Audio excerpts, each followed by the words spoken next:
This conference will now be recorded. Yeah, let's do this. Awesome.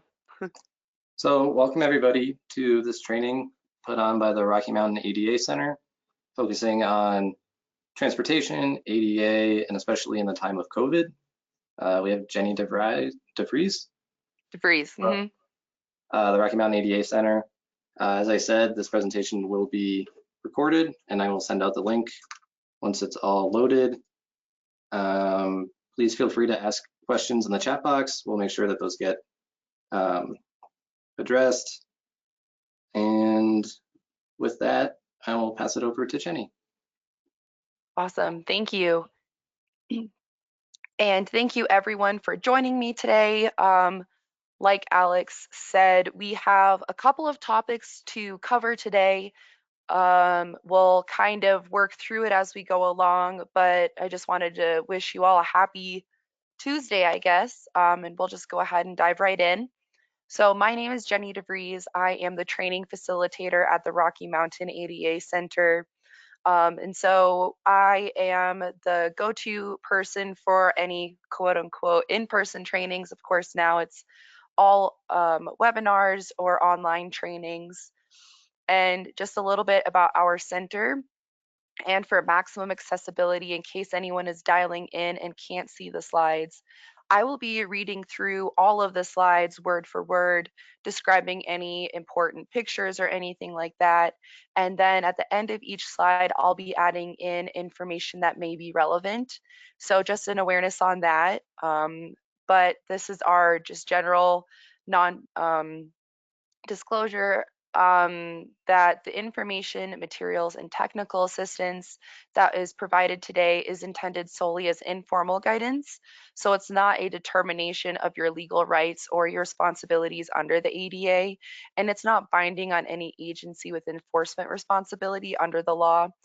Now, our center is operated by Meeting the Challenge, and we're funded under a grant from the National Institute on Disability, Independent Living, and Rehabilitation Research, and is there to help us provide technical assistance, training, and materials to the Rocky Mountain region, which is Colorado, Utah, Montana, North Dakota, South Dakota, and Wyoming on the Americans with Disabilities Act. So we are, like I said, Region 8. So we are one of 10 centers, and we all share a hotline phone number. And you can see that at the top. That's 1-800-949-4232. So if you do give us a call, depending on where your area code is, it will reroute you to whatever region's center's hotline. So if you are calling from within Region 8, you'll probably be sent to us, but say you move from Hawaii and you're living in Colorado now, you actually might be rerouted to Region 9's center. So just to keep that in mind. We also all share an website, which is www.adata.org, and it has a lot of resources that can be very helpful, including a lot on COVID, which I'll actually share with you all at the end of this presentation. So a little bit more about the Rocky Mountain ADA Center. The first and foremost job that we do is provide technical assistance, or TA.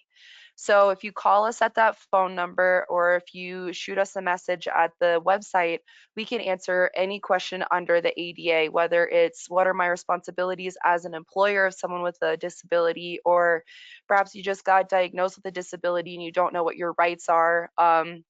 Or someone may have violated your rights with a service animal or something along those lines. We're here to help answer and interpret that super complicated ADA law and help businesses, employees, people with disabilities, what have you. And if we can't get you the information that you need, we also can't provide advocacy. So sometimes we make referrals, and we have a really strong network of contacts within the ADA. So we have contacts within the Department of Justice, Equal Employment Opportunity Commission, the Department of Transportation, local independent living centers. So we can definitely get you where you need to go. And we also conduct research. So one study that we just most recently finished was medical marijuana in the workplace. Of course, since it's been still illegal federally, but Colorado's chosen to legalize it, it makes it hard on small business owners to interpret those laws if perhaps one of their employees is medically is using medicinal marijuana. So we kind of help interpret the ADA in real life situations. And of course, in addition to the training that you're getting today, we provide training on a number of topics. You'll get a taste of disability etiquette and service animals. We also do emergency planning. We've done customized presentations on specifically just COVID and the ADA. So if there are some questions that you'd like for me to answer to you and your team, please let me know. We also publish and share materials. We have a lot of trifolds, booklets, posters on all aspects of the ADA, and that can be found online at our shop. And then we also have a strong presence on social media. So if you do want to get in contact with us, we post a lot of just topical news about the ADA, cool resources that are coming out, updates on disability news, things like that. Um, but enough about us. Um, so we have a number of objectives that we would like to accomplish today. So kind of the way that I have structured this training is that we're going to start very broad. We're going to learn exactly what the ADA is about, and start with just a foundational learning, starting super general, and then we'll start to get a little bit more specific. So we'll cover who has responsibilities under the law and who has rights. We'll talk about service animals a little bit. We'll talk about transportation in the ADA and COVID. And near the end, it will start to get a little bit more complicated. Topics will start to interact with one another. So I just want to make sure that you all are aware that this is how it's structured. But if you have a question that I haven't gotten to address yet, or it's pressing, you don't want to forget, kind of like Alex said, I highly encourage people to either use the chat, or if you'd like to raise your hand, interrupt me, that's totally fine as well. And we will also be using Menti. So just a heads up on that. Hopefully that your phones are well charged, or that your computer can do both, because that will be just a heads up for you all. So the first question that we like to begin with is addressing the fact of why access matters in the first place. And the reason that we address this is because we could acquire the disability identity at any point in our lives. You know, God forbid an accident happens, but just in general, as we age, we're likely to develop a disability in mobility, vision, hearing. And for that reason, this makes up the largest minority group in the country and the world. The disability does not discriminate.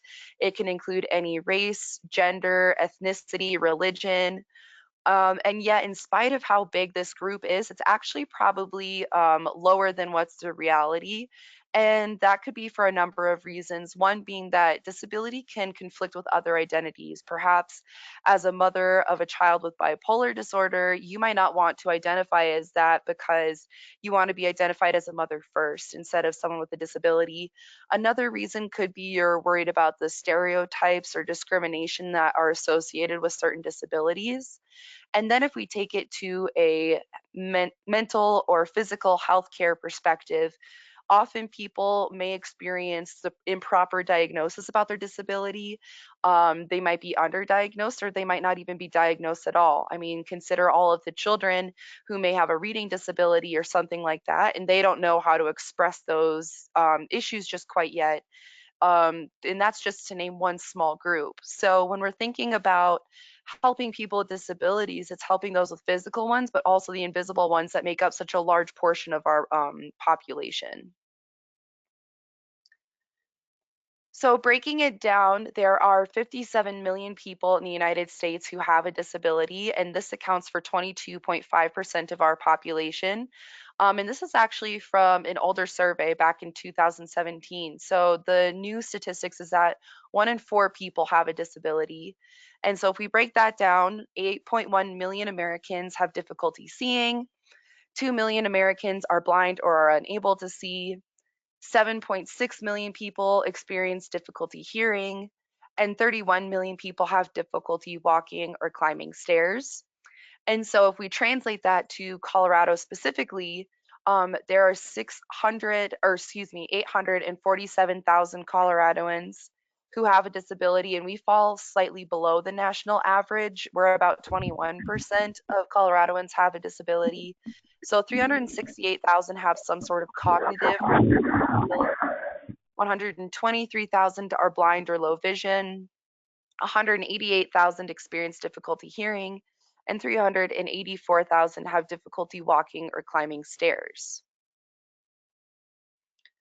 Now, I'm not going to read all of the statistics off of this next slide, but just in general, I'm sure we can all agree that people with disabilities deserve the same rights to life, liberty, the pursuit of happiness. It's what our country was founded on. And yet, despite what we may believe, that's just not reflected in our day-to-day life. So if we break it down by the numbers, whether it's employment, educational attainment, income, anything like that, there are some pretty big disparities between people with and those without disabilities. So less than a third of people with disabilities are employed compared to more than double that of people without disabilities. A quarter of people with disabilities fall below the poverty line compared to 10% of those without disabilities. And then when we look at educational attainment, more people with disabilities will not even graduate high school or only graduate high school, but then that's flipped in that more people without disabilities will achieve a bachelor's or higher degree compared to those with a disability. And it can also be seen in median household income. The average for those with a disability is 43,000 compared to those without a disability at 68,000. And then even employment full time. Of course, a lot of these numbers have unfortunately changed due to COVID, so we don't have those updated statistics. But people without disabilities have been affected by COVID. People with disabilities have unfortunately been even more so affected. People with a disability are twice as likely to lose their job as someone without a disability. So it's really important that we just consider all of these disparities, and it may seem overwhelming, but typically by the end of this presentation, I want to encourage you all to give yourselves pats on the back because it's important to just raise awareness about discrepancies within the disability community, because as soon as we're aware of it, we can start to help be part of that change. So we have a great little introduction about what the Americans with Disabilities are about, so I'm just going to let it go ahead.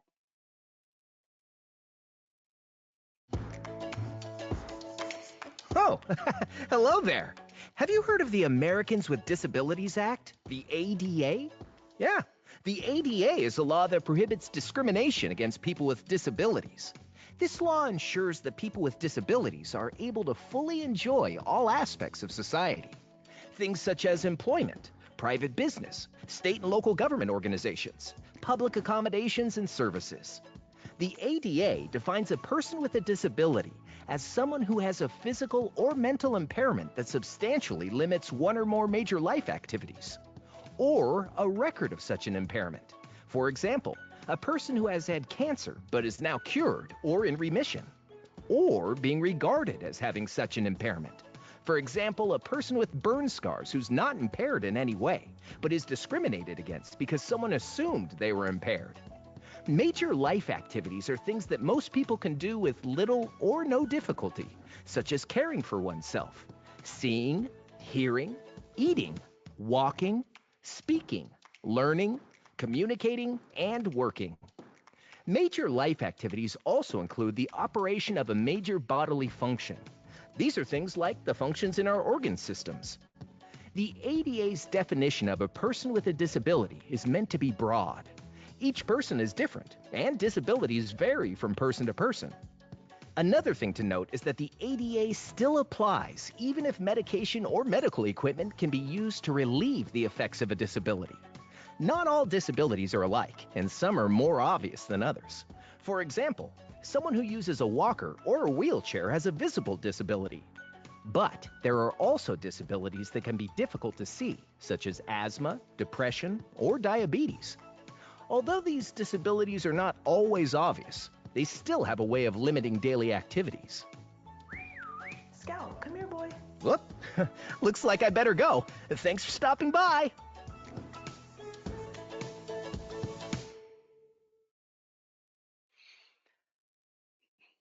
So that was a fun little sneak peek. This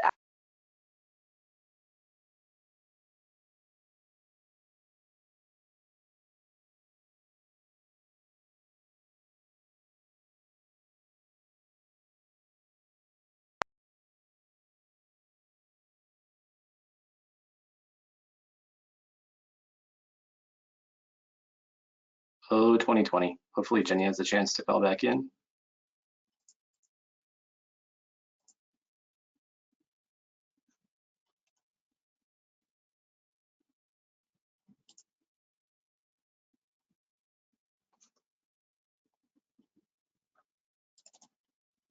Hi again, everyone. Sorry, I'm not quite sure what happened. I think I pressed escape and now here we go.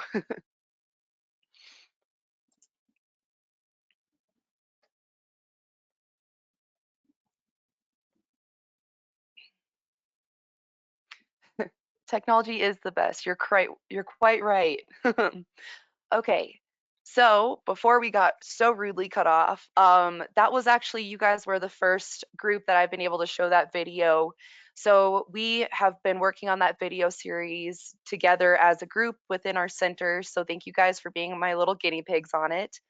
But just as a review kind of what that video talked about, there are a number of different people who are covered under the ADA. So the first one falls under Title I, which is employment. So this will apply to any employers of people with disabilities. Title II of the ADA will apply to state and local governments and their agencies. Title III is private businesses, both for profit and not for profit. And the organizations that are not covered under the ADA are religious entities or private clubs. And again, that's just in most cases. The ADA is never as black and white as we want it to be. So there are even certain cases where religious entities or private clubs actually would fall under ADA responsibilities. So, of course, understanding who and who doesn't have a disability can be a difficult subject to tackle. And this is for a number of reasons. The first, that there is no registration for a disability. There are no doctors who can certify someone as just blanket disabled. There are no cards that someone has to carry. The Social Security Administration doesn't certify someone as disabled. And so all of this to say that the EDA was just created to protect as many people as possible.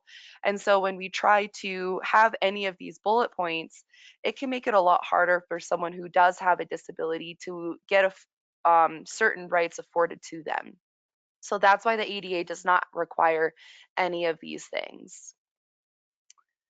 Now, there are some basic principles for this law, and the first is equal treatment. It's the fundamental purpose of the ADA. It's why it was established in the first place, because way back during the civil rights movement, it prohibited discrimination on the basis of race, gender, sex, religion, but noticeably absent from those groups was disability. And so that's why the ADA came into being. And so in it, it says that people with disabilities must not be treated in a different or inferior manner. And finally, it requires integration of people with disabilities to the maximum extent appropriate. So whether it's a swim class offered by the local pool or a class for drivers out of the DMV, we're expected to integrate people with disabilities into whatever's offered in state, government, the private, the public sector as much as possible. And so it also will prohibit discrimination on the basis of someone's disability by both places of public entities and those where they're offered public accommodation. You'll hear me say public accommodation a couple times during this presentation. Public accommodation just means businesses. That's all it really applies to. And so there are rules that will follow the ADA, and that can be kind of overwhelming when we think about all of the rules that fall under this civil rights law. But if we can remember that at its heart is just the requirement of equal treatment. It doesn't have to be equal opportunity, it just has to be that you treat everyone the same. And again, these rules are in place because people without disabilities may not always know the best way to make their world a little bit more accessible. And so that's why it's important to include people with disabilities, because they're probably the ones who are, one, most aware of the common barriers for their disability, and two, most aware of the best solutions for those common barriers to accessibility. So the ADA is here to provide guidance, understanding, and the minimum standards for accessibility. And so while it does set that minimum standard, it's not preventing any entity from going above and beyond to increase accessibility for all. Now, we are going to dive into a little bit of disability etiquette, and this can be very helpful because I'm sure, depending on all of your roles, you're probably coming from a variety of different backgrounds. So, we're going to break down the disability etiquette fundamentals, and then we're going to dive into specific disability groups and how to help them and their most common barriers to accessibility. So for the disability etiquette, if there's one thing you can remember from this presentation, it'll be these. So the first is focus on individuality. Just remember that people with disabilities are people first. So instead of talking to someone who may drive a car with hand controls instead of foot controls, maybe focus on how excited we all are for I-25 gap construction to be finished. And once you establish that common ground, then you can move on to your differences. It's always just an easier way to go about that. The next will be to have patience. This is something I'm sure we could all use a little bit in our lives. I know that that's one of my words of the year is patience. And that's something that we're trying to spread for everyone. The next is to ask and don't assume. You'll hear me say this a lot during the presentation. The next is to treat people with respect and dignity. And finally, treat people with the platinum rule. So I'm sure many of you know the golden rule is treat others the way you would like to be treated, but kind of like I mentioned, we may not know what it's like to live your life in a wheelchair or to live your life never have been able to see or something like that. So the platinum rule just takes it one step farther and it says treat others the way they would want to be treated. And so this is going to mean it's going to be an individual response. People will have different ways that they'd like to be treated. And so that's why we'll hear it the second time on this slide. You ask people their preferences and not assume, because they'll probably have the answer for the question that you have. So we have another video. I'll try to make sure that I don't escape out of it after. But yeah, this is just a great intro to the disability fundamentals.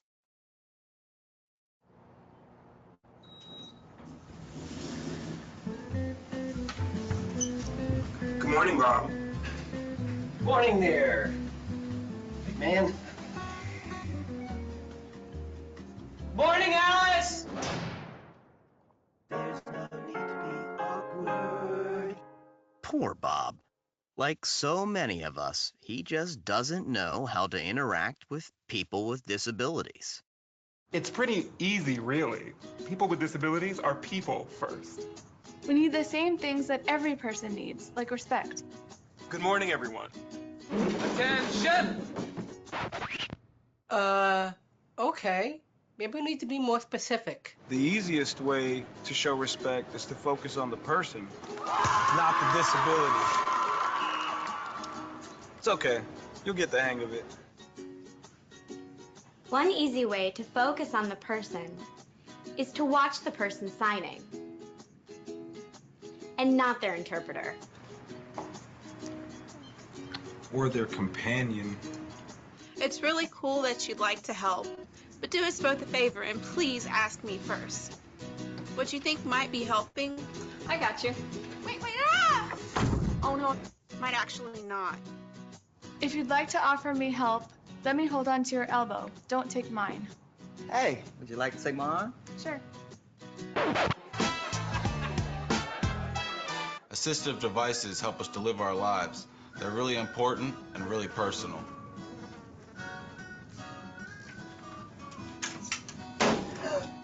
Grabbing them only makes it weird for everyone. What? Please only touch our devices and service animals if we've given you permission. And don't take it personally if I ask you not to.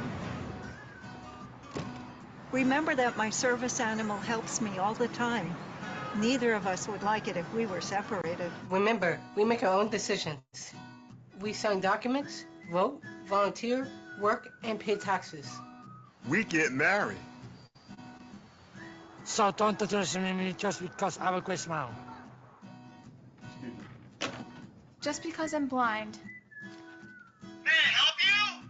Does not mean I'm deaf. Just because I'm deaf doesn't mean I'm blind. And just because I use a wheelchair doesn't mean that I can't sweep you off your feet. So take a deep breath. Relax. We don't bite. Unless we're really hungry. Hello there, ladies. How are you? Hello. And if you're not sure what to do, just ask. Hi. Would you still like to see a menu? No thanks, but can you please read it to me? Sure, definitely. Just treat us the way you would want to be treated, and we'll all be okay.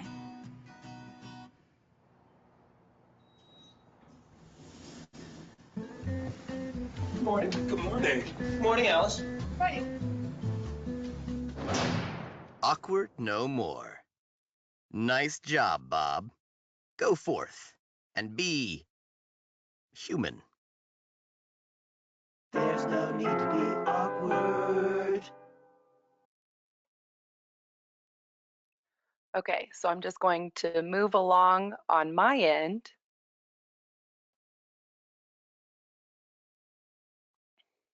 Okay. Looks like we're doing well so far. Okay.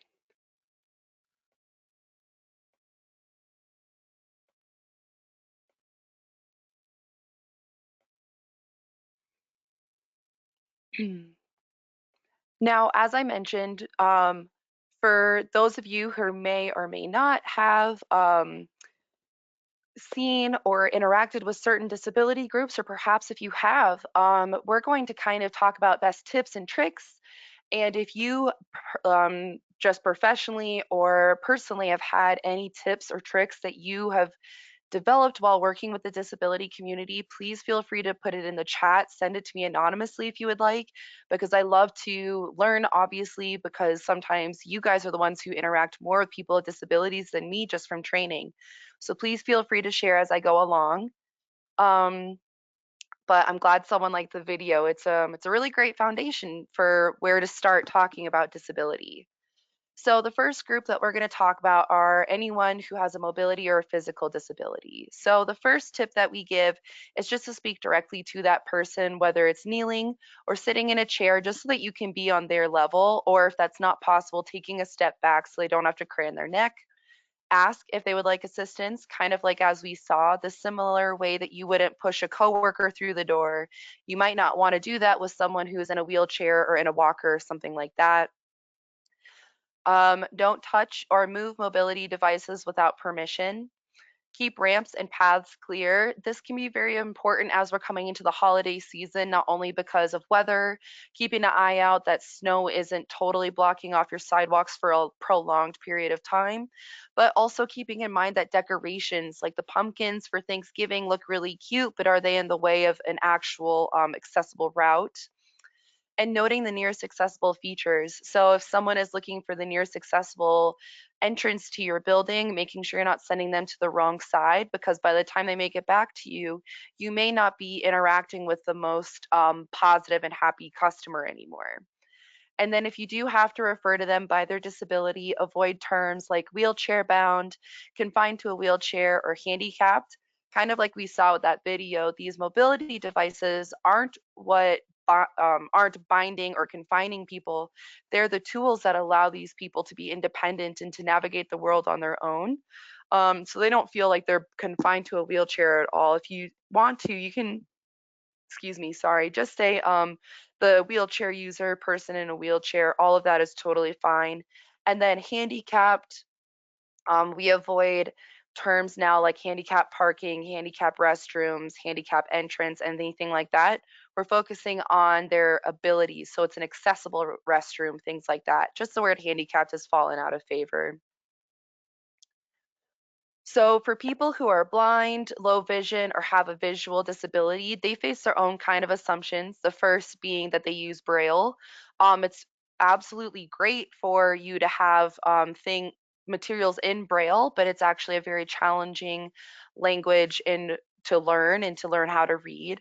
So if you do have it in Braille, just make sure that you have information in different kinds of formats, whether it's audio or large print. Another is that people, or if they're blind, they're total complete blackness, but blindness can include people with peripheral vision, tunnel vision, melanoma, I believe, with the spots around their vision. And all of those would count towards someone who is being blind or low vision. And when they're getting around the world, only 2% of this population uses a cane. Other options are guide dogs or an actual guide as a person. So if someone with this disability comes into your office, the first thing that we can suggest you do is just to get their attention and speak directly to them. Make sure to identify yourself when you're entering a room and to announce your departure. Of course, we don't want to just leave someone in an empty room talking to themselves.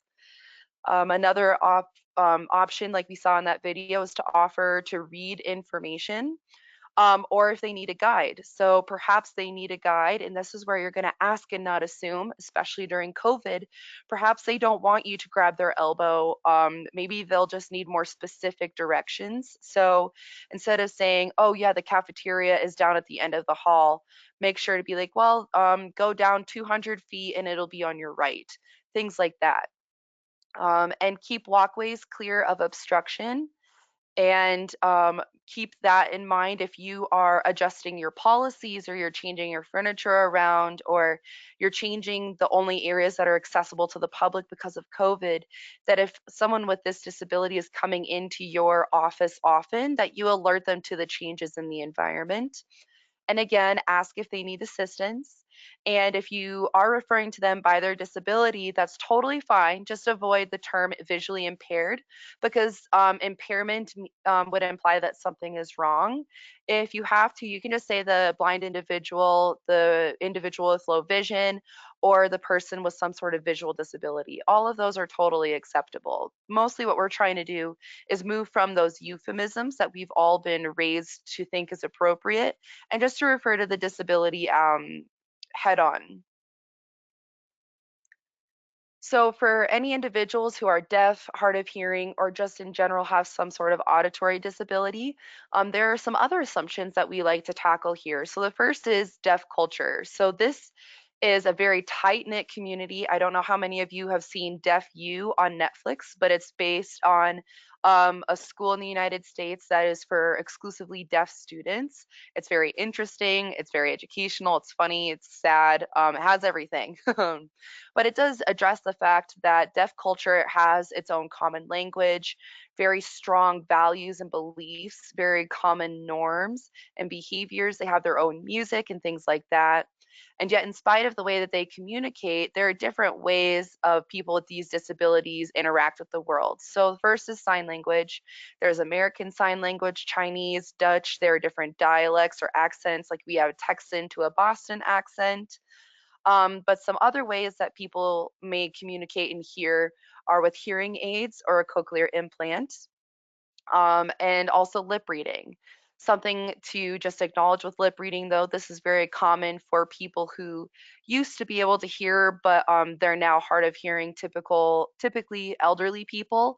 This can be very helpful because they're used to hearing the words associated with the lip movements. But sometimes, if you haven't heard the words before, trying to read someone's lips can be a lot harder. So just keep in mind, while lip reading may work, um, just make sure that it's effective for that person. So again, speak directly and clearly to them.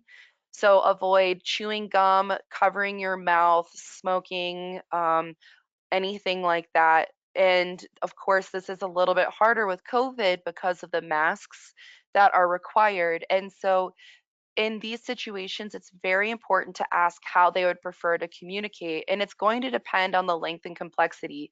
If it's simple directions, a sticky note with pen and paper, writing down simple directions, that's fine. But if it's a more technical encounter, technical conversation, you should ask them how they would prefer to communicate, because it might be a little bit more technical. You might need an interpreter, you might need different audio formats or something like that. Avoid saying tell him to the interpreter. Of course, the interpreter will say, he said to tell you this. So it just kind of becomes a little awkward. So just pretend the interpreter isn't there and it's just a two-person conversation. And another tip that I wanted to give there. Oh, yes. So if someone is deaf and they're using an interpreter, they may identify themselves as like interpreter 719 for Paul Simmons, something like that. And so his name might be Paul, but the interpreter is female. Don't hang up on them. Like I promise, it's not a robocall, it's just an interpreting service. So just a heads up on that. Don't shout or dismiss with never mind. Of course, I have yet to hear about a case where someone shouting actually made someone who is deaf able to hear again. But also dismissing with never mind, it can be kind of hurtful or um, just not very kind to say never mind because it's kind of telling that person, this conversation isn't worth it to me anymore. And similarly to vision impaired, hearing impaired is something we're trying to avoid. If they're deaf, say that. Hard of hearing, it's fine. If you don't know what it is, auditory disability is also totally acceptable. So for people with communication disabilities, this can include a wide group of people. So perhaps someone with a stutter, Tourette's, someone who is deaf, someone who's had a stroke, or something along those lines. So if you are interacting with someone with a communication disability, give them your full attention so that you can focus on the details at hand. Don't interrupt or finish their sentence. Sometimes it might feel helpful to do that to help get them that point across to keep the conversation going. But often for people with a stutter or with Tourette's, they have to get that phrase out before they can move on. So that's where, remember, that patience comes in and just letting them take their time to process and to continue that conversation along. And if you didn't understand what they said, it's totally okay to ask them to repeat it. Often people with these disabilities, they understand that they're hard to understand sometimes. So it's totally okay to ask them to repeat something. And then verify that you guys are on the same page so that nothing gets lost in translation or what have you. And if all else fails, try moving to a quieter environment. And if you still can't understand, suggest an alternative method of communication. Can we put this in an email? May I get my supervisor involved? Is there another way that I can get you this information? All of those are totally acceptable. Now, for cognitive, psychiatric, developmental, and intellectual disabilities, for those of you who interact with the disability community often, this is an even bigger umbrella. It includes everyone from someone with dyslexia or ADHD to someone with Down syndrome or autism. So we can give some just general tips though. So the first is to be calm and patient and listen carefully. Sometimes a slow response or a lack of response, it doesn't mean that they didn't understand you. It might just mean they need some more time to process or that you just need to repeat the question or rephrase it. So speak directly to that person and not to their companion. Use visuals when you're explaining complex information. Speak clearly and concisely, especially when we're used to talking in shorthand. If we're in a technical career or something like that, it's important to rephrase the metaphors or the complex terminology that we use and just break it down into smaller parts so it's easier to understand. And again, with those summary questions, making sure that you guys are on the same page, they'll really appreciate you making that effort. And then avoid terms like crazy, insane, lunatic, hysterical, low or high functioning. This is just very important because sometimes um, it might be easy to be like, oh my gosh, that person's crazy. I don't know what their problem is. But perhaps they do have a disability. And just because they have a disability doesn't mean they can't overhear you saying something like that. And it could be really harmful, I'm sure, for any of us to hear someone refer to ourselves as one of those terms. So if you do know what that person's disability is and it's affecting, like it's an important part of that conversation, feel free to use it. I mean, it can explain why you're having communication difficulties with that person. But if you don't know, just try to avoid those terms in general if you can. For people of short stature, there are over 200 diagnosed types of growth-related disorders that can cause dwarfism. and they face their own kinds of stereotypes that they are either childlike or cute. And then yet, in spite of those stereotypes, they still count on being able to use the equipment at their height. And so, just keep that in mind when there are lower telephones, bank counters, urinals, or water fountains, that you save it for the last. So, like I said, the ADA is here for equal opportunity. So, there are lower counters for people of short stature or for people in wheelchairs, but it's not going to guarantee equal opportunity. So, someone will have to wait in line behind everyone else to access the restroom. And an example that I can give is accessible restrooms. So, say it's a really long line, everyone is waited, and the last restroom is an accessible restroom, but you don't have a disability. Well, it's okay for you to use that. It doesn't just guarantee that someone in a wheelchair can cut that long line and use that because it's just for them. They'll have to wait in line just like everyone else. Um, Also, with people of short stature, similar to those in wheelchairs, find a way to get on their level, maybe just pulling up a chair or just taking a step back. And then the terms dwarf, little person, and person of short stature, all according to our research, have been considered appropriate, but midget is not. Of course, kind of something I'll touch on a little bit is while we maybe discussing all of these considered like quote unquote okay terms, sometimes it might be different for one person to the next. So if someone says, listen, I don't like the way that you um, referred to my disability, or like, hey, like that's not okay to say anymore. That's very possible. You know, this is based on our research and from our interactions, but it's possible that language changes. And so just take that moment to pause and breathe and say thank you for that lesson. I'll promise to do better in the future. So for service animal users, some tips that we can give is to first speak directly to the handler and not to the good boy. Don't touch the animal without permission. Sometimes service animals in training will have a vest that says, you know, please ask to pet, I need to be socialized. In that case, again, you're going to ask and not assume, and then the owner will be like, yes, by all means.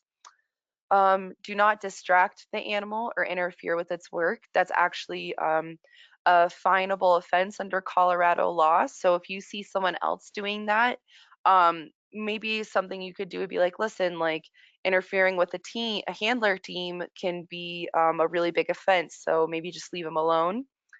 And definitely inform the handler if the animal approaches you. Perhaps it's an animal in training and the blind individual didn't even notice the animal was gone. Or perhaps it's been trained to get help when its owner has a seizure. So if you have something like that, a situation like that, just try to return the animal to the handler. Another assumption that they face is that service animals have bad lives. But the way I think about it is this animal is going out and about with its handler all day, every day, seeing new sights, smelling new smells. It's probably the dream of all of our dogs as they're laying next to you, like mine is right now, all day. Another assumption is that sleeping animals are off duty. It's actually quite the opposite. First, sleeping animal is usually a well-behaved animal, and then also perhaps their job is very tiresome and it takes up a lot of energy, so they might just be resting up for the time when their handler needs to use their training. And finally, just treat the handler with common courtesy.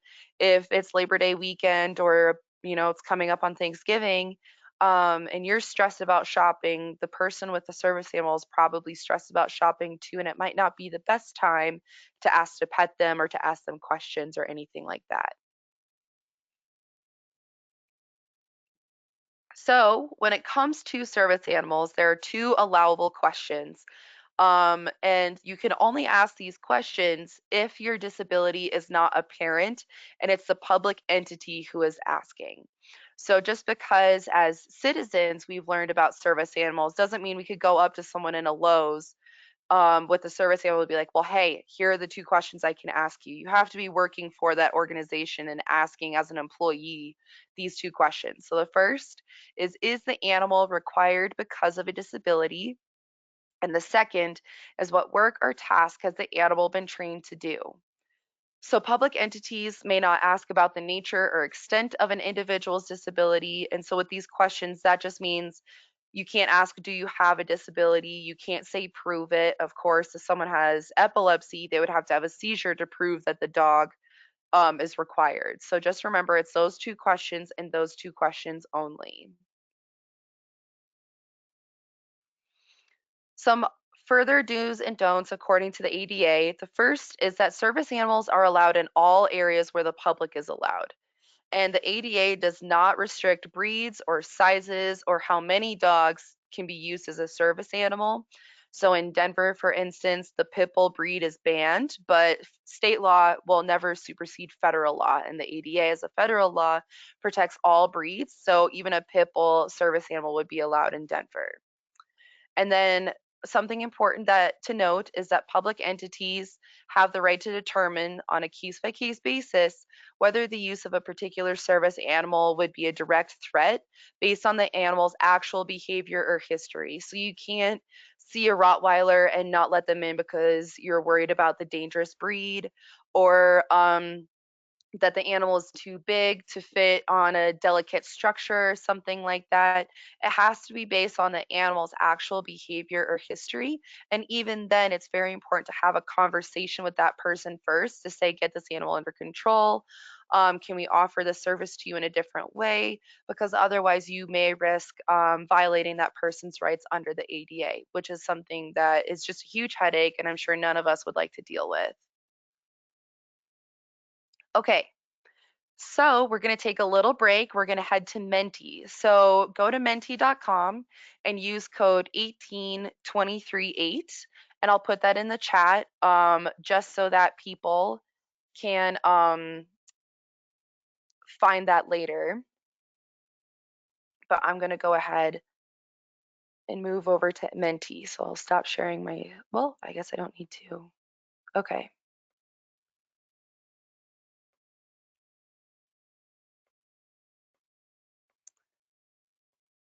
All right, so we're going to go ahead and do the presentation. So the first question that I have for everyone is, now that we've kind of covered a little bit of the disability etiquette, what did you wish you knew when you've interacted with someone with a disability before? Perhaps you've already learned it from this presentation that you wish you had known earlier, or perhaps it's a lesson that you learned after interacting with someone with a disability.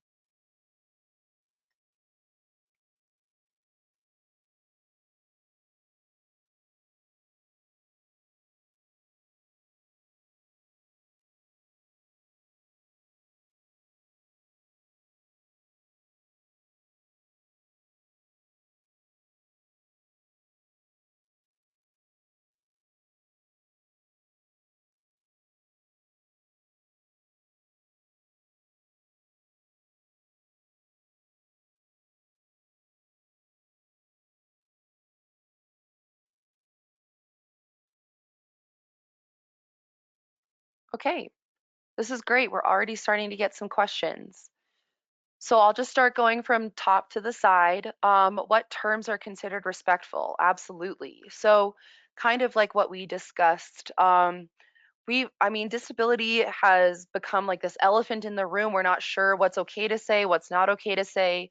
Some people say disabled, some people say person with a disability.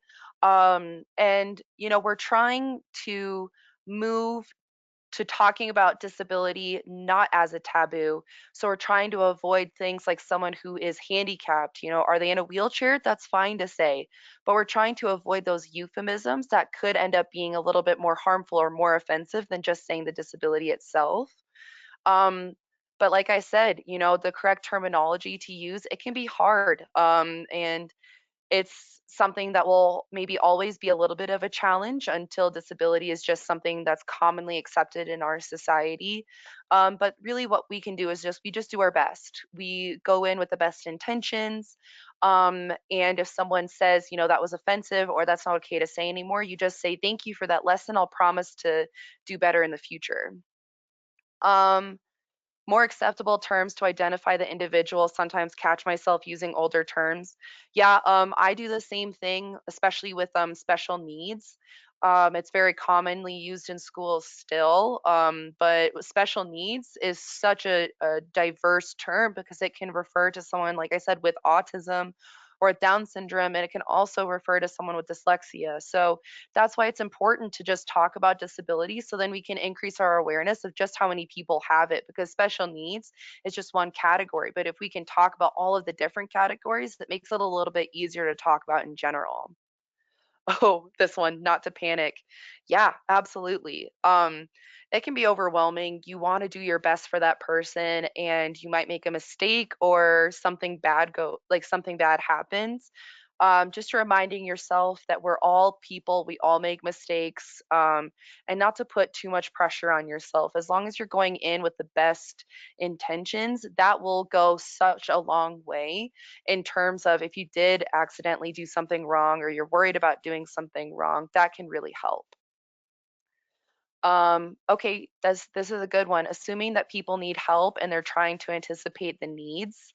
Um, that one is really great because we'll actually talk about that in a little bit. But yeah, ask and not assume. It's common to assume when you're like, oh, well, I've had someone in a wheelchair on my bus before. I know exactly what the next person needs, but maybe they have different needs. In this case, it's like, listen, like I want to do my best for you. What can I do to help you to make this interaction as pleasant as possible? That's always totally fine because you're trying to do your best for that person. What to say when they had a disability? Well, you can always thank them for sharing, for letting you know, and just asking, well, thank you for letting me know that you have this disability. Will this affect your time with my business or something like that? That's totally fine. Let's see, the changing words that it's acceptable to refer to people with disabilities. Yeah, exactly. So like some people will prefer the term like I am disabled, but some people, if you refer to them as you're a disabled person, they'll be like, how dare you, I'm a person with a disability. And that's just kind of the disability community. One term for one group may not be the term as an individual likes it. So the more you learn, the more questions you have, kind of thing. You can just do your best and just accept that language changes, and perhaps what I've taught you guys may be totally out of date in just the next month. So just keeping that in mind and just having that flexible terminology in case someone says like that's not okay to say anymore. Speaking person first instead of disability, I wish I knew that a long time ago. Yeah, like I mentioned, don't be too hard on yourself. Often life kind of gets the best of us and it's hard to keep up on everything politically correct. And that's totally fine and understandable. Give yourself grace, give that person grace if they snap at you. Maybe they had a bad day if they call you on it. But typically it's something I feel more comfortable saying is person with a disability. That's just something I feel like I've had less awkward encounters with than saying the disabled community. So, like again, it's personal preference.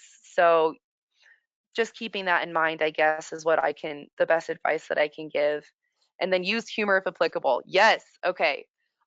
Just like a little anecdote, one of my coworkers, he's deaf, and we had two meetings today, and one of my coworkers, she asked him, she was like, can you hear us? And he was like, well, the interpreter can hear you, but I can't. Like that kind of stuff. That's totally fine. Obviously he has a great sense of humor about that. But again, yeah, exactly. Keep things light and airy. Um, and that can always be a lot helpful. It's just reminding people to not take life so seriously. That can be hard, especially during 2021 when everyone gets bogged down or stressed. But if you can add some levity to the conversation, I guess add levity is kind of a contradiction, but making a little bit of humor can go a long way too. But great, thank you everyone. Okay, so we have one more question. So, oh, yes. Okay. So the next question that I have for you all is we ended on the general portion. We're about to get into transportation and COVID. So masks, the ADA, things like that. So if there's something that you would definitely like to see me covered, please pop it in here. I'm glad that you guys are all keeping up with me. It is a lot of information to cover, and it's great that this is recorded so you can come back and listen if you ever have questions. But I'll go ahead and leave this Menti link up. I'm not going to wait for people to pop in questions right now, but I will go back and check in just a little bit if you guys would rather use the Menti, which is anonymous, compared to the chat, which is a little less anonymous. But okay, good. COVID is something I'll cover at the very end. So don't feel like I've forgotten you. It's just the way that I structured it. Again, going general to more specific, and COVID is very specific information. It'll be at the very end. But yes, like I said, this Menti link will be up, and so I'll probably change between Menti and chat while we're going along. But thank you, everyone. That was great. That was a great first little round of questions. Okay, so just some things to wrap up. We kind of talked about this, but when we're breaking down the language that we use around people with disabilities, just remember the words that you choose will relate to the worlds that you choose. And that's just because the language that we use will determine our attitudes and perceptions of the world. But kind of reversing it, it can also affect people's attitudes and perceptions of you and your language. So just remember to focus on someone's abilities versus limitations. So wheelchair user instead of confined to a wheelchair. Understanding the difference between a connotation, so the literal version of a word, compared to the denotation, which is the figurative form of a word.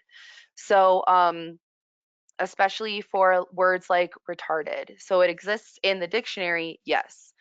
However, it's been used against people with disabilities for a long time in hurtful ways. So just because it exists in the dictionary doesn't mean it's necessarily appropriate to use anymore. Focusing on that empowering versus belittling language. So examples like I've done, accessible parking versus handicap parking. And then just understanding the intent versus the impact of your words. So kind of when I suggested earlier, going in with the best intentions, it's kind of the same thing as thinking of a car crash. Of course, you didn't intend to crash into that person's car, but it doesn't take away the fact that the impact has left that car totaled. So just understand that we might go in with the best intentions, but someone might say something was offensive to them. So just don't make too big of a deal about it. Just say thank you and move on, and you'll be far better off. Okay, so now we're going to use the chat. And this one says if someone's dog calms them down during an anxiety attack, does this qualify them as a service animal? So you can say yes, no, I don't know, it depends. Any of those answers would be absolutely acceptable.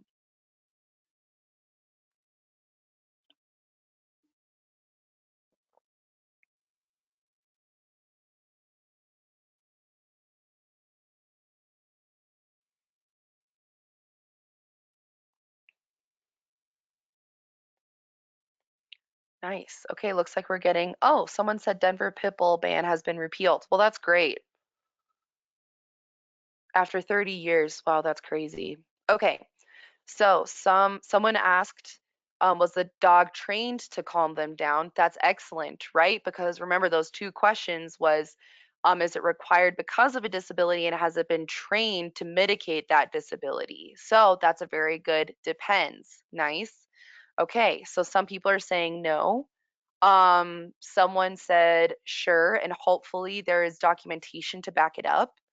And then someone said this would depend. Some service animals are trained in PTSD where others are emotional support animals. Yeah, absolutely. Okay, so I'm just going to kind of go through these answers because they bring up different parts of service animals. And this is why we have a whole training on it, because it can be very complicated. So if the dog has been trained to calm them down during the anxiety attack, and that person has anxiety, then that would satisfy those two questions. Is the animal required because of a disability? Yes. In parentheses, my disability is anxiety. And the second question is what work or task has it been trained to perform? If it's been trained to calm them down, whether it's with deep tissue or deep pressure therapy, or perhaps making the owner pet them till they pet the anxiety out of their system or something like that. Those are all tasks that it's been trained to do. So it would qualify as a service animal, but like people said, so it depends. And so I'll get to one in a second, but some animals, like someone said, are trained in PTSD, but other animals are emotional support animals. And an emotional support animal, it has no training. It's just providing comfort and therapy benefits to its owner without having been trained to do something. And emotional support animals are not protected under the ADA. So in that situation, emotional support animals, they have to have documentation wherever they go. Um, However, service animals do not need documentation if they're going into a state or local government or they're going into a business. So, the only time that you would need documentation is if you're trying to get an accommodation when you're working. So, you're an employee with a disability and you would like to bring your service animal with you to help you perform your job. So that's when you could have to provide documentation if you have an invisible disability. But if you're blind, obviously that dog is not going to need documentation because it's obviously a guide dog. So it really will depend on the situation and what part this service animal is. Is it in Title I of employment or is it in Title II and III of state and local governments and businesses? Um, right. And so companion animals, um, I mean, I can't speak specifically to companion animals. And that's kind of the problem is that sometimes someone with a disability doesn't refer to it properly. So a service animal is an animal that's been trained to help mitigate that person's disability.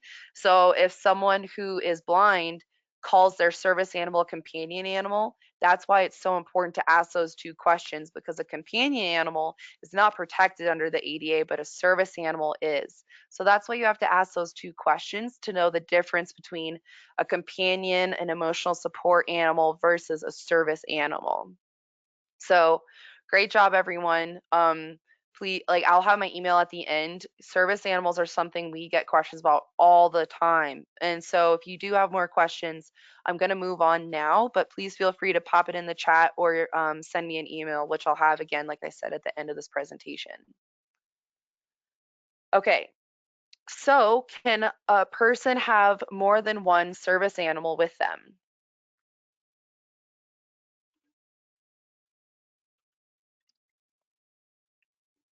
Great. Lots of people saying yes. Okay. Yeah, absolutely. So I'll give an example. Someone is blind and they have diabetes. They can have a guide dog who has been trained to guide them through the world, and then they could have another dog that's been trained to notice and sense drops in blood pressure in their owner. So if you have multiple disabilities or you have one disability that can be mitigated in different ways, you can have multiple service dogs. But even if you have multiple service dogs, they have to still meet all of those requirements under the ADA to be allowed access to the public. So, yeah, way to go. I feel like some of you have taken this training before because you guys are doing a great job. Yeah, so they can be trained for different purposes, just as long as they've been trained to perform a specific service. Nice, great job, everyone. Okay, so now we're going to discuss specifically the transportation aspect of the ADA. So just remember when you're considering your operations and the accessibility of your policies, practices, and procedures, that you review those policies, practices, and procedures to make sure that they are not excluding people with disabilities. They're not requiring separate benefits or anything like that, and just doing an audit to make sure that someone with a disability can easily access whatever you offer to people without disabilities. And if that person with a disability cannot access one of your procedures or privileges that are offered of your organization, you're going to have to provide a reasonable modification.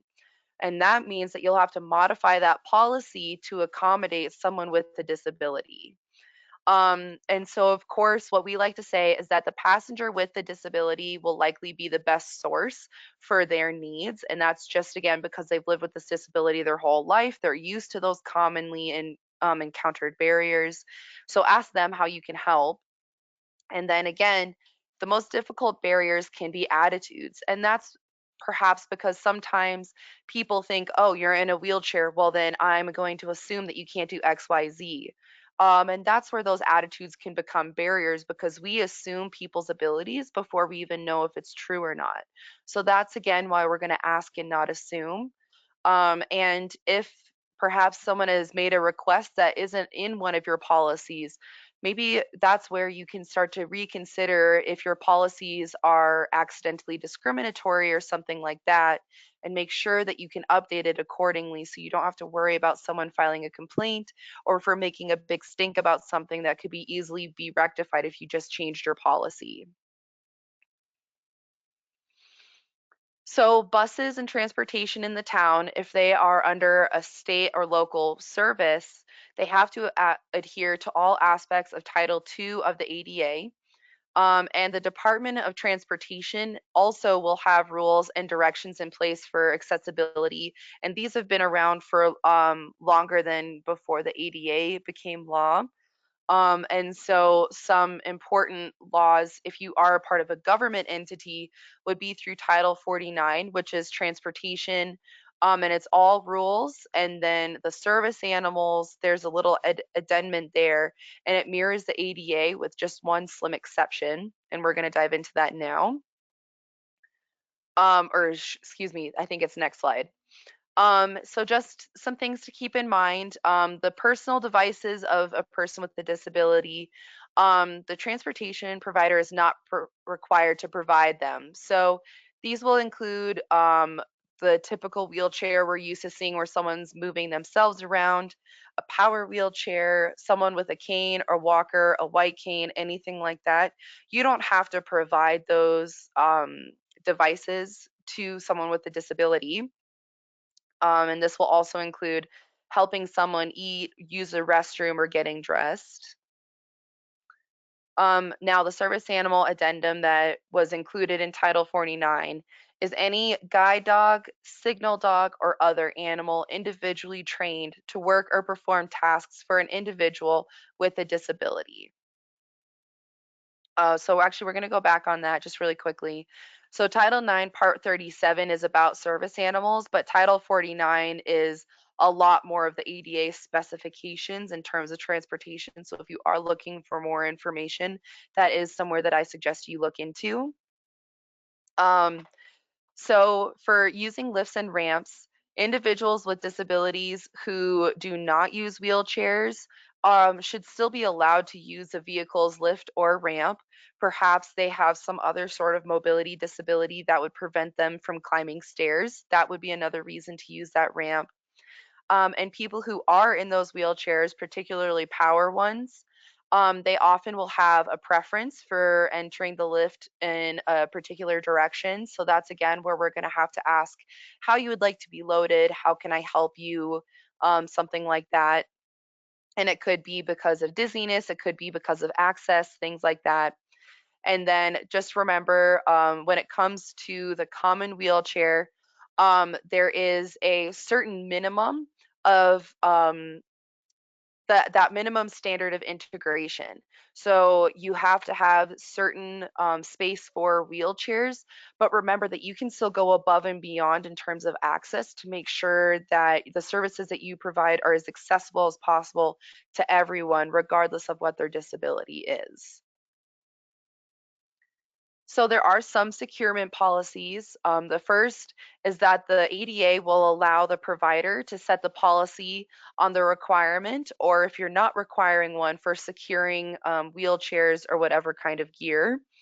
And so you can, in your policies, suggest people transfer seats, but you don't have to require it if perhaps you already have a, goodness, that was a hard sentence. So say for instance, one of your policies requires that you have an ADA accessible seating. Just because someone is in a wheelchair doesn't mean they have to transfer into that seating if they choose to be in their wheelchair. So that would mean that you have to have policies for people who want to use the seating that's already been allotted versus policies for people who don't want to use that seating. So if the passenger requests that their wheelchair is secured, it will have to be done. So again, adding that, making sure that it's in your policies. The driver must assist if it's required. And do not attach or secure the wheelchair via the wheels or the battery. The lap and shoulder belts should only be there if the passenger requests it, unless you require all passengers to use a lap and shoulder belt, etc. So I couldn't find any updated information on COVID when it comes to drivers must assist, because of course that would violate that social distancing or that physical distancing. So this is where that policy should be in place to help mitigate that and make sure that your employees are safe from anyone with potential COVID, and your clients are also safe from COVID. So again, I can't give, those black and white answers that would be so helpful and make life so much easier. It will have to be on a case by case basis. So Part 37 regulations, remember that's under Title 49, Part 37. We saw service animals there. This is also in training. So each public or private entity, so remember that's Title 2 and Title 3, anything that operates a fixed route or demands a responsive system has to ensure that all employees are trained to proficiency as appropriate to their duties, so that they operate vehicles and equipment safely, and so that they can properly assist and treat people with disabilities who use whatever services in a respectful and courteous way, and making sure that there is appropriate attention given to the differences among individuals with disabilities. So that's why we talk about the different disability groups, to understand the different needs that they might have, and why it's so important to ask what is needed of you as a transportation provider. Okay, another quiz time. So this is kind of based on a question that I got ahead of time, and we're going to go through some answers to this because I was typing up the answers and I was like, people will need to see these. But I want to get your responses first. So there are common barriers in the built-in environment, as well as in riding transport for people with disabilities. What are some barriers that you have seen or you yourself have experienced when it comes to transportation for people with disabilities? And again, you can give off an answer. There is no wrong answer, but if you don't know, you can also say you don't know. That's totally acceptable. Sometimes we're focused on ourselves, and that's totally okay, especially in a pandemic, let alone life. But this will be helpful for me to know too for the future.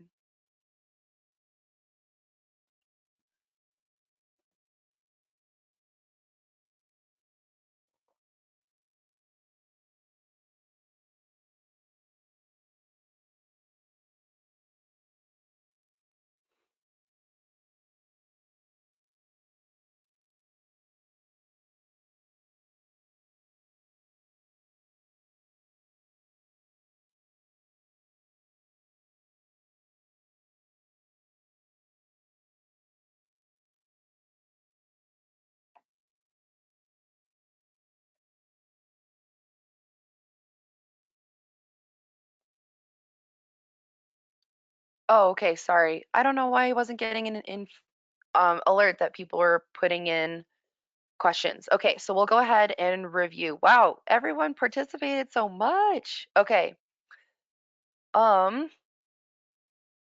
So poor sidewalks, yes, perhaps cracks, uneven sidewalks are too steep. Vehicles blocking sidewalks or no sidewalks at all, yes, absolutely. Those are some pretty big barriers. Bus stops that are not ADA accessible, absolutely. Infrastructure, yes. So whether it is sidewalks, perhaps curb ramps, or buildings that are accessible. No sidewalks, cracks, missing curb cutouts. No curb cuts at the sidewalk ends. This can be really a big one, especially in busy intersections in major cities. Steps, changing cues, confusing layouts. Absolutely. So much snow. That is something, the ADA accepts, especially in the Rocky Mountain region. It's very hard to make this entire region ADA accessible because it is mountains that are very steep and we get a lot of precipitation. So the ADA does accept that sometimes there will be certain gaps in accessibility while you're trying to get snow off of ramps, while you're trying to make those bus stops accessible. But it is important that you're making that effort and that you have policies in place for how you'll clear those snow obstacles. Um, Lack of proper maintenance. Yep, exactly. Sidewalk obstructions that serve some users, but inhibit others. Absolutely. Gaps between the sidewalk and the bus loading platform area. Construction areas. DIA looking at you. Yikes. Yeah, DIA is a disaster for everyone, let alone people with disabilities. And construction. Wow, you guys. I mean, it's unfortunate that we've seen so many common barriers to accessibility, but you gave excellent examples. So we covered absolutely a lot. So um, this one we'll actually ask later about the COVID screening. Okay, so kind of like what we've mentioned already. So footpaths, perhaps there are cracks in the sidewalks, breaks in the sidewalks themselves, they're too steep, they're at the wrong angle, it's not good quality, so the surface is either too bumpy or it's causing people's wheelchair wheels to get stuck. There are either too steep of curb ramps or non-existent curb ramps. Lighting is one, so perhaps the path is not lit correctly. Perhaps the important information is not well lit, so people can't see important information. Crossings can be really unsafe if they're not properly built, like with that infrastructure, that there aren't curb ramps, or perhaps even that there aren't audio announcements. So that there isn't those like walk, walk, walk noises, or that there aren't those little bumps at the end of sidewalks to let people know they're about to enter into a street. Distance is one. Perhaps the distance from one stop to the next is very long, or that the alternate route, the alternate accessible route is very long or it's very confusing. Some of those are common barriers. Shelters, it's especially in Colorado with the storms that we get, or that there's no shelter to speak of. Another one is safety, and that can go back into play with lighting, making sure that the route is lit properly, that the shelters are lit appropriately. Platforms, sometimes they kind of like what someone said, the platform loading area. Oh yeah, someone mentioned no bench to sit down in the shelter. Um, or even alternate formats. So people with visual disabilities, are they going to be able to hear announcements, changes to the transportation route? Someone who is blind, will there be a different format for them to know how to navigate the system? Priority seating, so making sure that people with certain disabilities can sit near the driver so they can hear different changes in routes or things like that. Um, let's see. Someone said some Fort Collins streets are more than 100 feet wide, and even though there's a pedestrian median, it can be difficult to cross a street in one go and you're waiting for a full light cycle, right? And that can be super dangerous too. And so there are a lot of hazards. We actually have someone in kind of like our parent company working out of Fort Collins doing some changes for that. And that's just the unfortunate reality is I can't remember where I saw it, but people with disabilities may not even be considered to have a disability if we were able to build in accessibility and design before we even implement the construction stages. So basically, if we could build in disability awareness and access in the beginning, we wouldn't have these issues after the fact, and it's more expensive to make all of these changes after. If we could just build it in the beginning, it could save us a lot of time. So these are just some common issues that people with disabilities may have. So if you're interacting with a customer who has a disability, be like, listen, I know this may or may not be a struggle for you. What can I do to make your life just a little bit easier? And some things they'll give you, it's constructive, some things that might not be constructive. So you may be opening up a can of worms, but it could help you in the future, just having that proactive stance to asking people how they need help than a reactive one when they come and complain because some part of your service is considered inaccessible because of their disability. Okay, so there are some COVID. So now we've moved into COVID. So we're going to go again, broad to general. Don't know if anyone's noticed a trend here. But yes, so the general COVID requirements. So when it comes to Title II and Title III, they follow they have their requirements about the ADA. And so the ADA has not included COVID into the new law. That would mean that Congress would have to pass a law about how COVID interacts with the ADA. So the only advice that we as the ADA Center can give is what the law already says about general requirements of state and local governments and of the private sector. So the first is prohibiting discrimination. So just making sure that the policies, privileges, services that your organization provides are not discriminatory towards people with disabilities. You can't deny participation of people with disabilities. And if you do deny them, you have to offer a different service that would equate to the same opportunity that someone without a disability is afforded. Participation in unequal benefit just means that if you are allowing them to participate, but they're not getting the same benefit out of the service as someone without a disability, that would be illegal under the ADA. Separate benefits. So this would mean that perhaps you're offering, I can't give like a specific transportation example off the top of my head. If you guys can think of one, please let me know. But often one I give is like of museum tours. So they can give a tour for specifically blind people where it's an auditory tour. But just because you have that opportunity for an individual with a disability or a group of individuals with that disability, it doesn't mean that they have to use that benefit. They can still choose to use the normal service, and you'll have to modify that typical service to accommodate that person with the disability. Again, you'll have to integrate them to the maximum extent possible. And provide them the opportunity to participate. Like I said, sometimes our attitudes or our assumptions of people with disabilities can be its own barrier. So allowing that person to participate is super important. And then when you are providing accommodations and services, making sure that you provide them to not just one person, that you're providing it to everyone. And because disability is so personal and so individualized, these accommodations may be on a case by case basis. And that's just kind of the reality of disability. It's the reality of the fact that 1 in 4 people have a disability. And so the more, like I said, proactive that you can be in your policies to make sure that you're following the ADA, the easier it is down the line if an emergency comes up, that you can just go through your policies and be prepared in case someone has a problem. And then something I did want to note is if someone has an association to someone with a disability, they're still protected under the ADA and they still have all of these rights that we see on this slide as someone with a disability.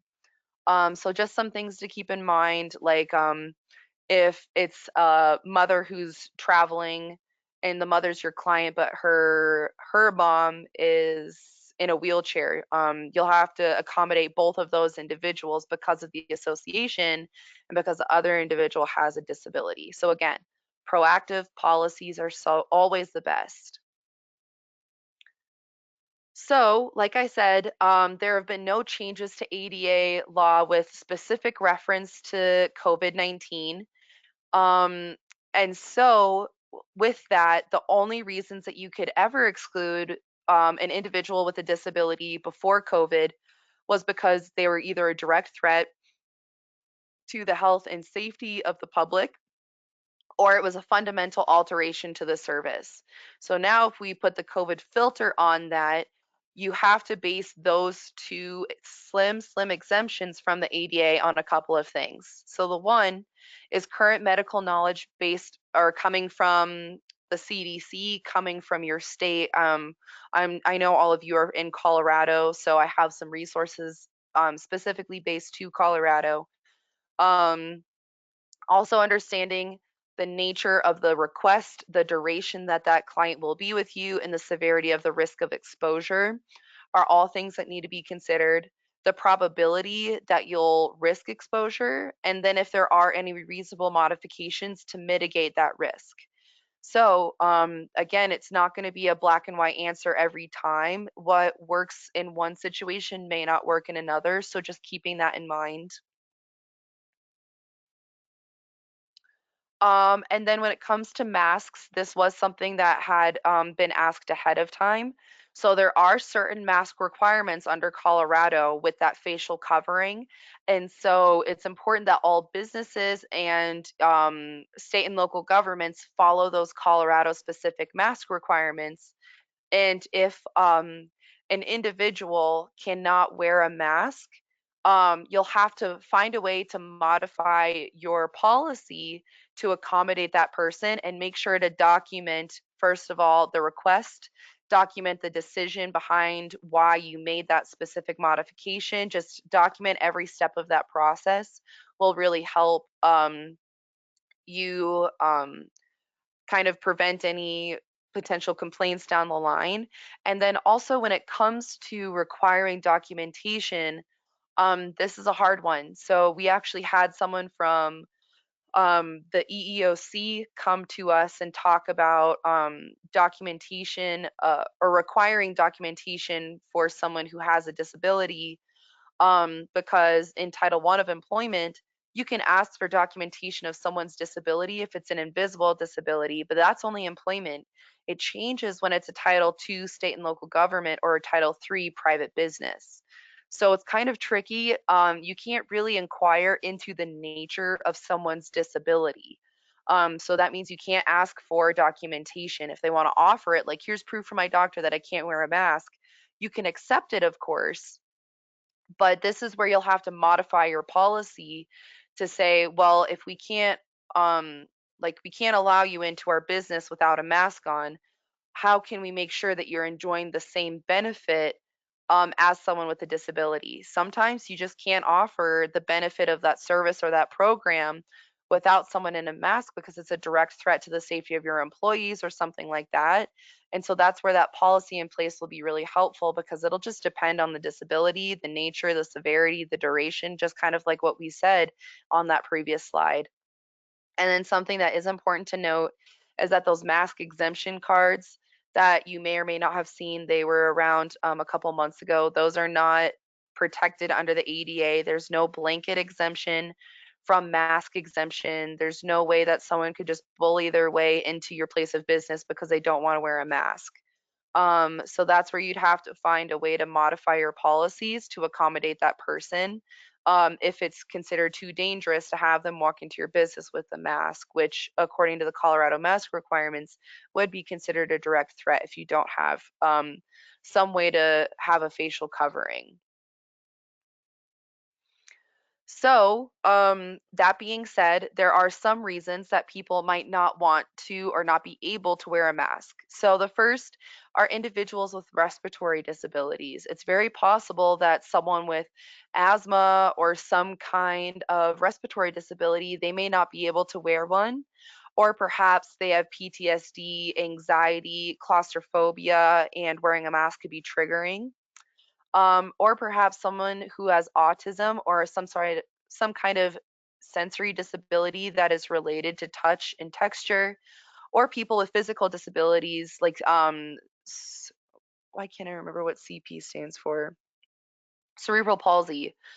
Maybe they don't have like that fine motor function to be able to put it on over their face. And so, again, these are all very different disabilities. They may be different ways to modify your policies to accommodate them. And that's where you'll just kind of have to enter into that interactive process and ask them what they need from you, and make sure that you tell them what you need from them as well. Just because they're protected under the ADA doesn't mean they're just guaranteed the ability to walk into your business or to use your services without a mask. So for transportation, transit agencies may consider modifications to the service, prioritizing routes that serve medical facilities, employment center, and food and lifeline services. So this is according to Colorado mass guidelines that you can prioritize all of these routes if you choose so. And in emergencies, transportation providers can prioritize the immediate safety, transportation, and sheltering needs of riders and staff when they're in conflict with guidelines. And in case I don't remember this later, I do just, no, it comes up later. We'll just go into this quiz time. So, a client is exempt from mask mandates due to a disability. When they are dropped off and unable to go inside because of occupancy restrictions, how long is reasonable to wait for them? So you guys don't have to answer this one. I'm going to go ahead and answer it. And you might not like it, but if you have suggestions, please feel free to pop it in the chat. And this was a question I got ahead of time, and the answer that I can give is it depends. And that's just an unfortunate reality of disability and COVID. There's a lot that's up in the air. There's very little that is just a black and white easy answer. It'll depend on your already established policies. And so if you have a policy in place that talks about wait times for that client and they're requesting a modification of that policy to accommodate them for their disability, that's something to consider. But if the client is exempt from mask mandates, it's just something that you'll have to factor in. Is it a direct threat to the health and safety? Is it a fundamental alteration of the service that you're providing? And if it is, what are some other ways that you can try to modify that service, that policy to accommodate someone? And it'll be a conversation for sure. But just again, it's just there's no easy answer for this kind of thing. Okay.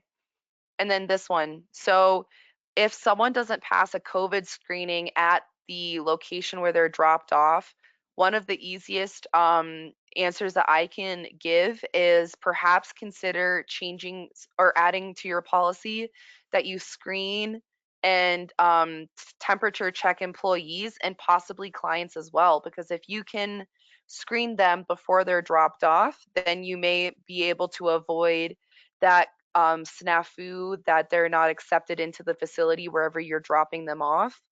And just let them know like this is a preventative measure so that we can skip these issues.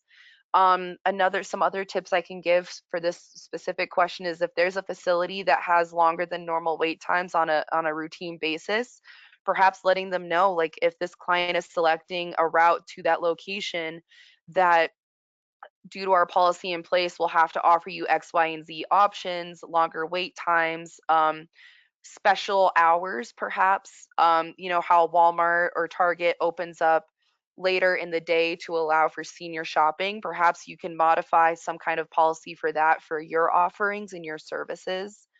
But yeah, unfortunately, there's just no easy answer for this. But if you have specific questions, obviously ask me now, or you can give us a call in the future after you've had time to process all of this information and we can work through some options with you and get you to some resources that can give you some more specific options as well. So if a person with a disability is unable to wear a face mask, do I have to allow them into my business or government agency?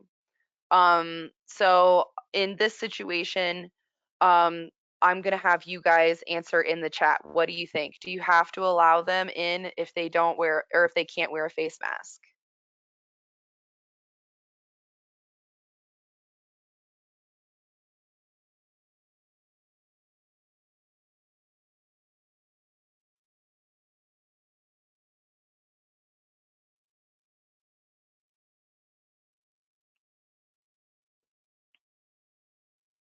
Okay.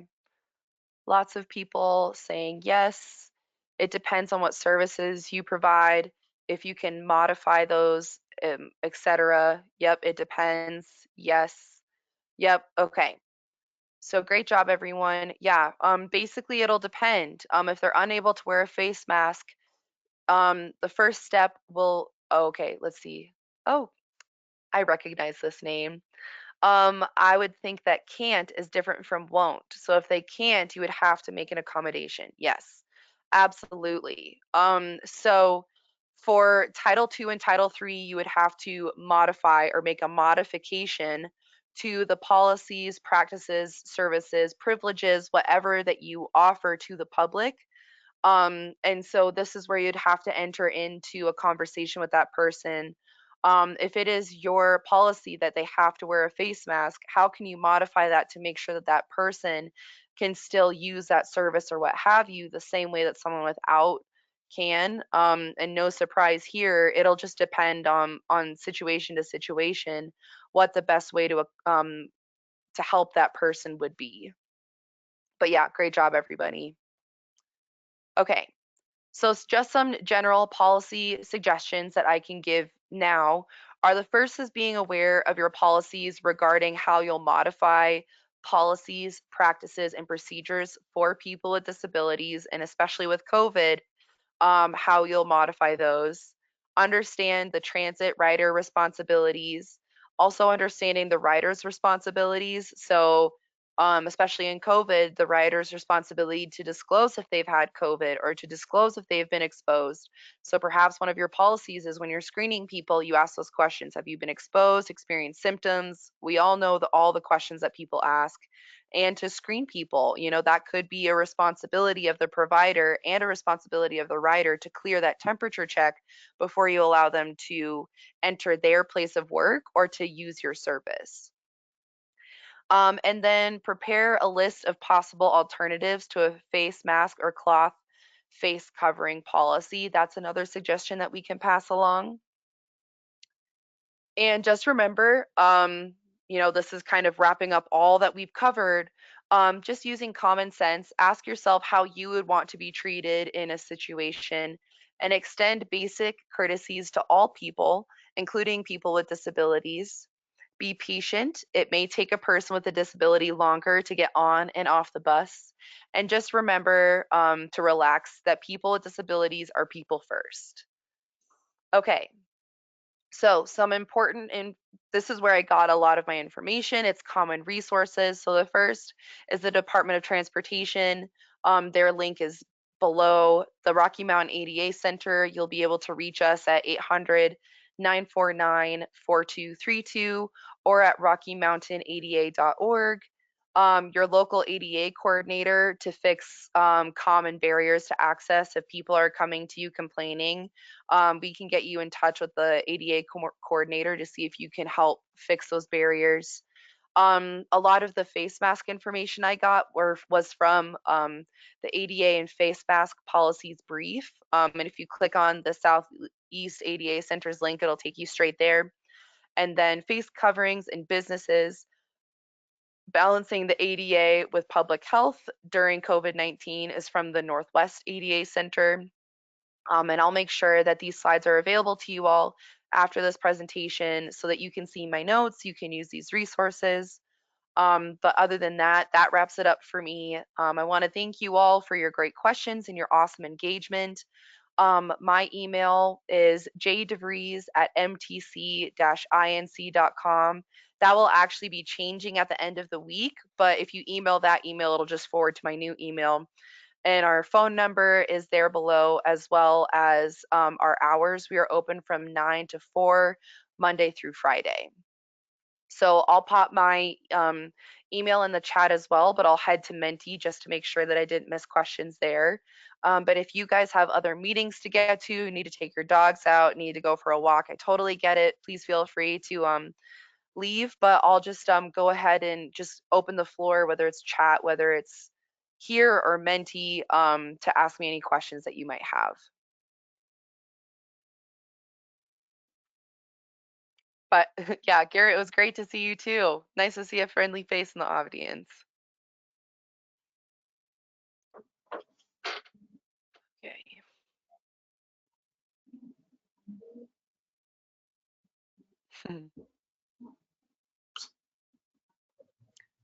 This was great, Jenny. Thank you so much. Yeah, thank you for coming.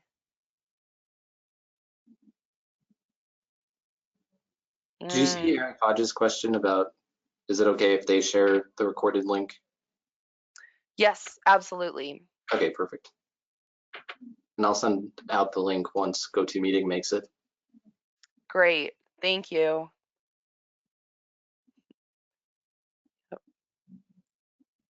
Universal answer for 2020. It depends. Absolutely. Easily. hmm Yeah, thank you everybody for attending. And if anyone has any questions about topics in the future, you can definitely work with Jenny to find to make a more specific training.